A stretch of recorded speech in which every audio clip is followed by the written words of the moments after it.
eu vejo o que está acontecendo com os jovens em todo o nosso país, os talentos, as vozes, a sofisticação que eles demonstram. Isso me faz ficar otimista, porque esse país vai melhorar. Eu quero falar diretamente com os jovens de cor, com as pessoas não brancas, como o Patrick descreveu antes de eu falar aqui, que eles já passaram por muita coisa, e muitas vezes essa violência vem de pessoas que deveriam estar lá para protegê-los. Eu quero que vocês saibam que vocês importam, que suas vidas importam, que seus sonhos importam. Quando eu vou para casa, eu olho para as minhas filhas, os meus sobrinhos, sobrinhas, eu vejo que eles todos devem florescer, devem crescer, ter uma vida feliz, sem se preocupar com quando você vai numa loja ou quando você está fazendo uma entrevista de emprego ou dirigindo por uma rua.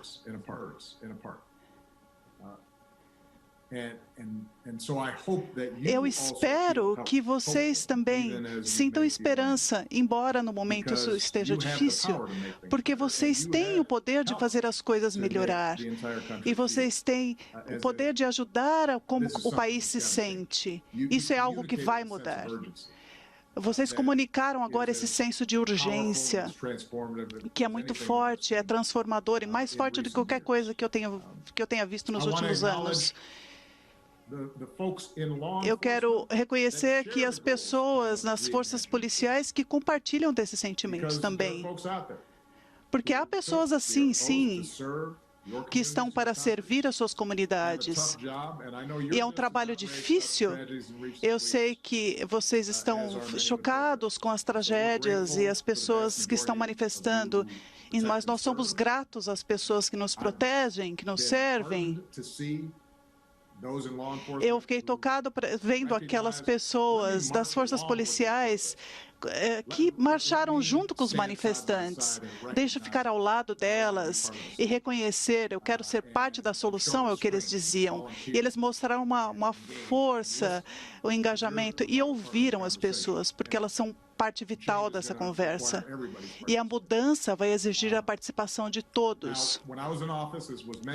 Quando eu estava na presidência, eu criei uma força-tarefa sobre policiamento, depois do assassinato de Michael Brown, e essa força-tarefa incluía forças policiais, líderes da comunidade, ativistas. Ela foi desafiada a criar recomendações para aumentar a confiança no público e trazer relações melhores nas comunidades que elas devem proteger. Mesmo que, da mesma forma, elas precisem trazer a redução nos crimes. E isso trouxe uma série de soluções que foram aprovadas, e elas foram baseadas em dados e em pesquisa para melhorar o policiamento nas comunidades, trazer dados, fazer bons relatórios, identificar vieses e preconceitos no treinamento da polícia e forçar a polícia a aplicar formas de melhorar a segurança ao invés de causar tragédias.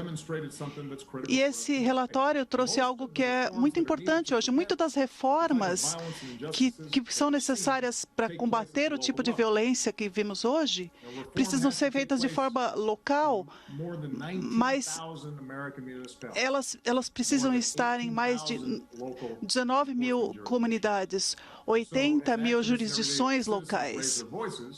Então, desde que nós erguemos nas nossas vozes, nós dissemos, bom, vamos ver que mudanças irão acontecer e como nós podemos trazer essas transformações. São prefeitos, são chefes de polícia, são líderes que precisam levar essas mudanças. E isso faz com que as práticas sejam aplicadas nas comunidades locais. São os procuradores que devem decidir se devem ou não investigar alguém. São posições difíceis em alguns lugares.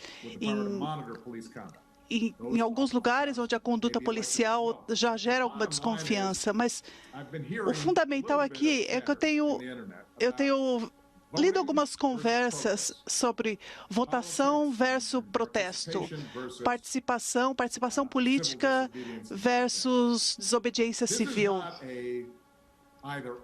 Essa não é uma questão de uma coisa ou outra, é uma questão de ter tudo, de trazer uma mudança real. Nós temos que destacar um problema e fazer com que as pessoas no poder estejam confortáveis com isso, mas também precisamos traduzir isso para soluções práticas e leis que possam ser aplicadas e que possamos monitorar. Então, muito rapidamente, eu vou encerrar aqui com algumas coisas específicas. O que nós podemos fazer? Primeiro, nós sabemos que há desempenhos baseados em evidências. Nós precisamos construir confiança para salvar vidas. Nós precisamos olhar naquele relatório que mencionado e que está no meu site e que traz ações baseadas em evidências. Número 2, eleger pessoas que trabalhem junto com as forças policiais para melhorá-las. Acho que todo prefeito nessa cidade deve revisar as suas forças policiais com membros da sua comunidade e se comprometer em fazer reformas. Quais são os passos que você deve tomar? Bom, as forças policiais, os trabalhos dessa força policial foi feito alguns anos atrás e desde então nós acrescentamos mais dados. Então, nós temos mais informações e mais dados do que funciona em organizações como a Campaign Zero ou a Color of Change. São instituições que estão aí para destacar o que estão nos dados, o que funciona para reduzir esse tipo de incidente, esse tipo de violência policial. Vamos começar a implementar essas medidas. Precisamos que prefeitos e pessoas da comunidade, elas olhem e vejam isso como prioridade. E número 3, toda cidade nesse país deveria ser uma comunidade do My Brother's Keeper, que é a iniciativa, o guardião do meu irmão, criado alguns anos atrás, para combater a violência policial contra negros. Verifique no nosso site e você olhe como você pode fazer uma diferença. E eu gostaria de encerrar dizendo que eu ouvi algumas pessoas falando que há uma pandemia, que há agora os protestos. E isso lembra as pessoas dos anos 60, do caos, da discordância, da desconfiança contra do país. E eu acho que quando eu era muito jovem, quando a gente tinha protestos e tínhamos assassinatos e discórdias nos anos 60 também, eu conheço bem essa história. Eu acho que agora o que a gente está passando é diferente. Quando você olha para aqueles protestos, aquilo era uma parte menor da sociedade protestando e que se sentiu. Ex-presidente americano Barack Obama fala aí por